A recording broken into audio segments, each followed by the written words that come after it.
Hello guys, this is me again the crazy N K Nitesh Khatri and जय श्री राम आप सभी को। बाय द वे, ये वीडियो बनाने का रीज़न सिर्फ एक ही है। जो सिचुएशन चल रही है वेस्ट बंगाल में वो मतलब अब हद पार कर चुकी है। मैं न्यूज़ क्लिप वगैरह कुछ नहीं दिखाने वाला हूँ क्योंकि मेरे चैनल पे ऑलरेडी ना प्रॉब्लम्स आ चुकी हैं। तो जिनको नहीं पता वो थोड़ा मेहनत कर सकते हो, ठीक है, इस वीडियो के बाद में। तो मैं थोड़ा क्लियरिटी दे करके जा रहा हूँ कि आखिरकार वेस्ट बंगाल में हो क्या रहा है, क्यों हो रहा है, किस कारण से हो रहा है और क्या रीज़न है, और अगर इसका समाधान है तो क्या है। तो सबसे पहला कारण तो यही है कि ममता बनर्जी को चढ़ गई है जिहादियों की नशा। उसकी नज़र में हिंदू काफिर है, उसकी नज़र में हिंदू भगवानों की कोई रिस्पेक्ट नहीं है, उसकी नज़र में अगर कोई मुस्लिम अगर कोई अपराध करता है तो वो अपराध नहीं माना जाता है। पर अगर हिंदू से अगर वो प्रॉब्लम गलती से भी अगर वो अपराध हो जाता है तो उसको इतना जीना हराम कर देता है ना वेस्ट बंगाल में। अभी मैंने रिसेंटली एक वीडियो देखा था, पता नहीं मैटर क्या था, जिसमें एक आदमी जो है औरत को बुरी तरह से पीट रहा था और एक मतलब व्यक्ति को भी पीट रहा था। वो शायद बेहोश पड़ा था, फिर भी उसे पीटे जा रहा था। और वेस्ट बंगाल का क्लिप है, आपने देखा हो तो समझ गई होगी, नहीं देखा है तो भैया किस दुनिया में हो, कहाँ जी रहे हो। थोड़ी सी ना नॉलेजेबल चीज़ें भी देखा करो, न्यूज़ भी देखा करो, और रील्स अगर देखो तो कोशिश करो ऐसी रील्स भी देखने की कोशिश करो कि आखिरकार दुनिया में चल क्या रहा है। आए दिन वहाँ पे प्रॉब्लम होती जा रही, हिंदुओं के लिए तो ख़ास तौर पे ये मान लो जीना दुश्वार हो चुका है वेस्ट बंगाल में। और ममता बनर्जी को उससे घंटा फ़र्क नहीं पड़ता क्योंकि ममता बनर्जी के जो कार्यकर्ता हैं वो खुद गुंडे हैं। और अभी संदेश खाली में भी एक मैटर आया था ना, जिस पर मैंने वीडियो बना चुका हूँ, शायद आप लोगों ने देखा नहीं होगा, टाइम निकाल करके देख लेना, बना चुका हूँ।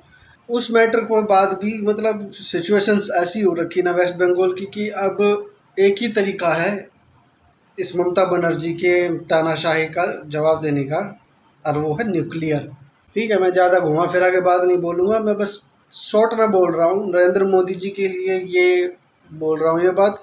देखो, अगर आपसे अगर कोई नहीं मान रहा है ना, आपकी बात शर्तें कोई नहीं मान रहा, आपके कानून नियमों का कोई पालन नहीं कर रहा है, आप भारत देश में उस राज्य को गायब ही कर दो एक तरफ से भारत के नक्शे से। क्योंकि जहाँ पर हिंदुओं का पतन हाई लेवल पे हो रहा हो ना, उस राज्य का होने या होने से कोई फ़र्क नहीं पड़ना चाहिए।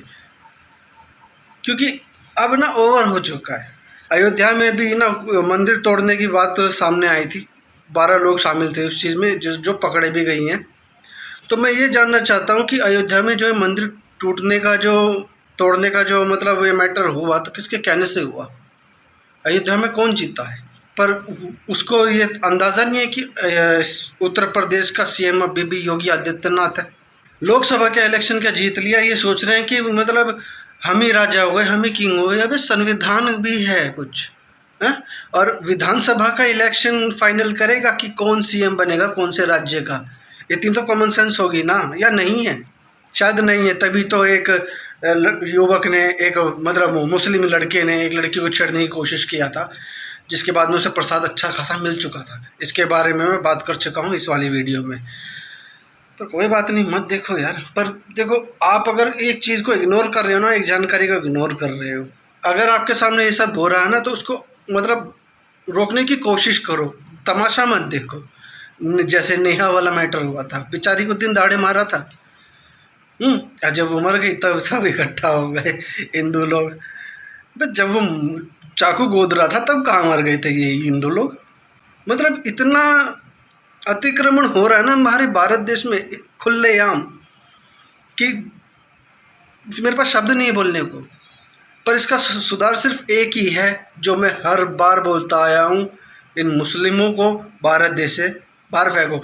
और जो इन जिहादियों के भले में और इनके पक्ष में आते हैं, इनको भी भारत देश से बाहर फेंको। जब इन्हें भी पता चलेगा ना कि चटनी रोटी के साथ मतलब जब ये भी चटनी रोटी खाएंगे ना रोज़ और आटे के लिए तरसेंगे, तब इन्हें पता चलेगा।